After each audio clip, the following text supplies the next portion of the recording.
विद्यार्थी और सेशन के अंदर मैं आपको दूसरा न्यूमेरिकल बताऊंगी regarding the concept of atomic mass and mass number. So have a look on the numerical now. Numerical है element has 2 electrons in the n shell. What is the atomic number of the element? देखिए इस question का answer देने से पहले मैं आपको छोटा सा कॉन्सेप्ट बताऊंगी regarding the different energy levels which exist in an atom. और उन एनर्जी लेवल्स को हम ऑर्बिट भी कह सकते हैं. वो जो ऑर्बिट होते हैं उनमें इलेक्ट्रॉन सर्कुलरली रिवॉल्व कर रहे होते हैं. बोहर मॉडल के अकॉर्डिंग एक एटम के अंदर क्या होता है, न्यूक्लियस होता है सेंटर के अंदर, उसके चारों तरफ इलेक्ट्रॉन सर्कुलर ऑर्बिट में घूम रहे होते हैं. उन सर्कुलर ऑर्बिट को हम शेल्स भी कह सकते हैं और इन शेल्स के डिफरेंट वर्डिंग से हमने इनको डिनोट किया हुआ है. इसको हम बोलेंगे के शेल, इसको एल शेल, इसको एम शेल, इसको एन शेल.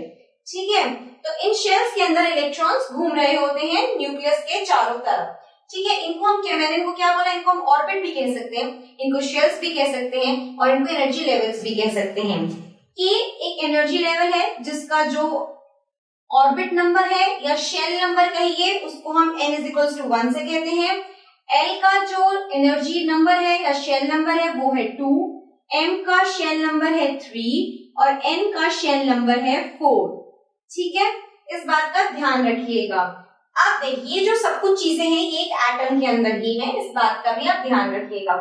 एक शेल के अंदर कितने ज्यादा maximum number of electrons accommodate कर सकते हैं वो हमें पता चलता है एक छोटे से फॉर्मूले से. कहने का मतलब ये है कि इस पर्टिकुलर एनर्जी शेल के अंदर मैक्सिमम ज्यादा से ज्यादा कितने इलेक्ट्रॉन्स आ सकते हैं वो हमें बताएगा एक छोटा सा फॉर्मूला जो कि है 2n². n क्या है, एनर्जी नंबर या शेल नंबर कहिए. तो अगर k है, k का मैं लेती हूँ, k मेरा एक एनर्जी शेल है, उसका जो n है इट इज इक्वल्स टू 1. तो मैक्सिमम नंबर ऑफ इलेक्ट्रॉन से ज्यादा कितने इलेक्ट्रॉन्स इस k शेल के अंदर आ सकते हैं वो हमें इस फॉर्मूले से पता चलेगा. 2 × 1² it is equals to 2. So k shell के अंदर k एनर्जी लेवल में मैक्सिमम 2 इलेक्ट्रॉन आ सकते हैं. इसी तरह से 2 × 2² L एनर्जी शेल में मैक्सिमम 8 इलेक्ट्रॉन आ सकते हैं. M में देखिए 2 × 3² it is equals to 18 electrons. So M shell में मैक्सिमम 18 इलेक्ट्रॉन्स आ सकते हैं. N शेल की बात करते हैं 2 × 4² it is equals to 32. So N shell में मैक्सिमम 32 इलेक्ट्रॉन्स अकोमोडेट कर सकते हैं. ठीक है, तो अगर हमें किसी चीज की इलेक्ट्रॉनिक कॉन्फ़िगरेशन निकालनी, किसी चीज की नहीं किसी एलिमेंट का अगर हमें इलेक्ट्रॉनिक कॉन्फ़िगरेशन निकालना है, इलेक्ट्रॉनिक कॉन्फ़िगरेशन का मतलब है कि इलेक्ट्रॉन्स कितने डिस्ट्रीब्यूटेड हैं शेल्स में, कितने इलेक्ट्रॉन्स शेल्स में डिस्ट्रीब्यूटेड हैं उसको हम इलेक्ट्रॉनिक कॉन्फ़िगरेशन कहते हैं.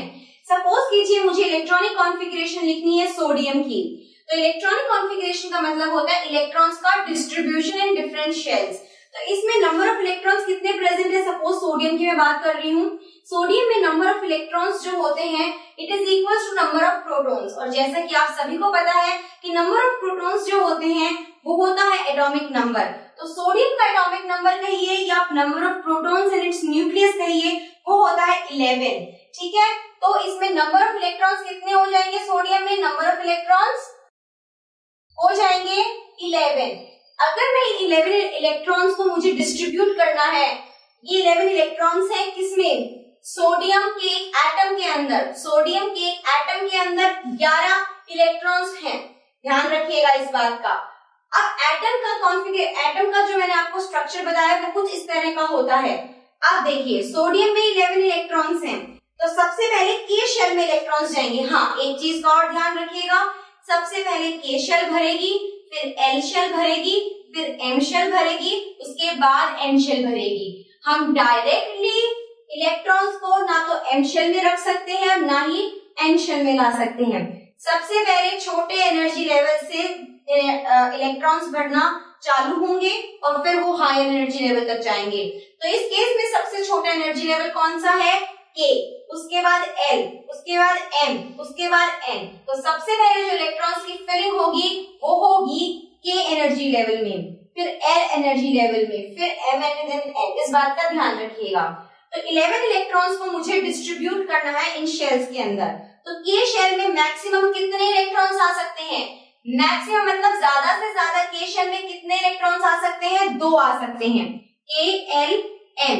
ठीक है, तो इसमें ज्यादा से ज्यादा 2। L शेल में ज्यादा से ज्यादा 8 इलेक्ट्रॉन्स आ सकते हैं, तो 8, 2 + 8 = 10। बचा 1 इलेक्ट्रॉन, वो 1 इलेक्ट्रॉन चला जाएगा M के पास में। इस बात का ध्यान रखिएगा, इस तरह से फिलिंग होती है। अब हम आते हैं अपने क्वेश्चन की तरफ। देखिए, क्वेश्चन में हमसे कहा गया है कि एक एलिमेंट है M, एक एलिमेंट है M, उसके पास 2 इलेक्ट्रॉन्स है। एक एलिमेंट है M, उसके पास 2 इलेक्ट्रॉन्स हैं। What is the atomic number of the element? I am sorry, मैंने क्वेश्चन गलत पढ़ लिया। एक एलिमेंट है जिसके M शेल के अंदर 2 इलेक्ट्रॉन्स हैं। एक एलिमेंट है, उसके M शेल में, मैंने बताया था ना, K शेल, L शेल और M शेल। तो एक एलिमेंट है, उसके इस वाले शेल में, M शेल में 2 इलेक्ट्रॉन्स हैं। What is the atomic number of the element? What is the atomic number मतलब हमें Z की वैल्यू निकालनी ही है, एटॉमिक नंबर की वैल्यू निकालनी है। अभी जस्ट थोड़ी देर पहले मैंने आपको एक चीज बताई थी कि इस M शेल में इलेक्ट्रॉन्स तभी आएंगे जब K शेल और L शेल भरे हुए होंगे। सबसे पहले K शेल भरा जाएगा, फिर L शेल, फिर M शेल, अगर बच गए इलेक्ट्रॉन्स तो। इस क्वेश्चन में कहा गया है कि M शेल के अंदर 2 इलेक्ट्रॉन्स हैं। इसका सीधा सीधा मतलब ये है K शेल और L शेल पूरी तरह से भरी हुई है। इसका मतलब K शेल के अंदर 2 इलेक्ट्रॉन्स है और L शेल में 8 इलेक्ट्रॉन्स है। बताया था कि मैक्सिमम नंबर ऑफ इलेक्ट्रॉन्स जो K शेल में हो सकते हैं वो है 2, जो L शेल में हो सकते हैं वो है 8। और इस क्वेश्चन के अकॉर्डिंग M शेल के अंदर 2 इलेक्ट्रॉन्स हैं। तो अगर M शेल में 2 इलेक्ट्रॉन्स हैं तो K और L शेल में 2 और 8 इलेक्ट्रॉन्स होंगे। So this is what the electronic configuration. ये इलेक्ट्रॉनिक कॉन्फ़िगरेशन एक पर्टिकुलर एलिमेंट की electronic configuration of the element.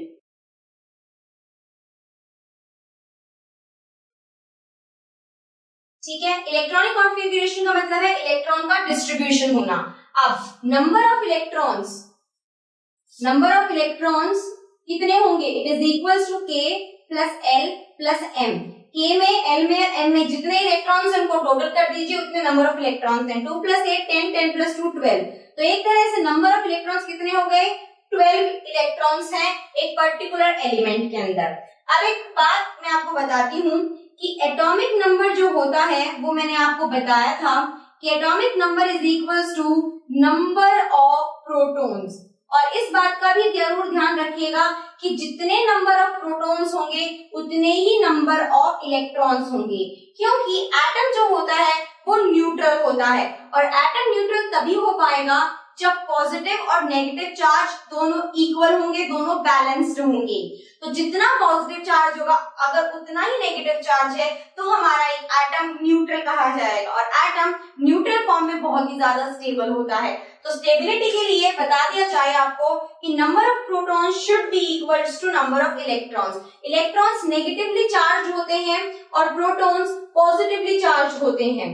ठीक है, तो जितने नंबर ऑफ प्रोटॉन्स होंगे उतने ही नंबर ऑफ इलेक्ट्रॉन्स होंगे, या कहिए जितने नंबर ऑफ इलेक्ट्रॉन्स होंगे उतने ही नंबर ऑफ प्रोटॉन्स होंगे।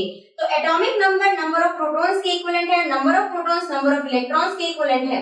नंबर ऑफ इलेक्ट्रॉन्स 12 है, तो सीधा सीधा ये मतलब निकलता है कि atomic number is also equals to 12। और क्वेश्चन में हमसे यही पूछा गया है, what is the atomic number of the element? So the atomic number of the element is 12। इस एटॉमिक नंबर से हमें क्या पता चलता है कि कौन सा एलिमेंट है? एलिमेंट है मैग्नीशियम, क्योंकि मैग्नीशियम का एटॉमिक नंबर 12 होता है, उसमें नंबर ऑफ प्रोटॉन्स 12 होते हैं। तो ये जो एटॉमिक नंबर 12 है इसका मतलब है magnesium is the element. Okay, आप सबको समझ में आ गया होगा। वेल, अगर किसी को कोई भी डाउट हो then please do let me know doubts in the comment box below and it's time to say you all now good bye.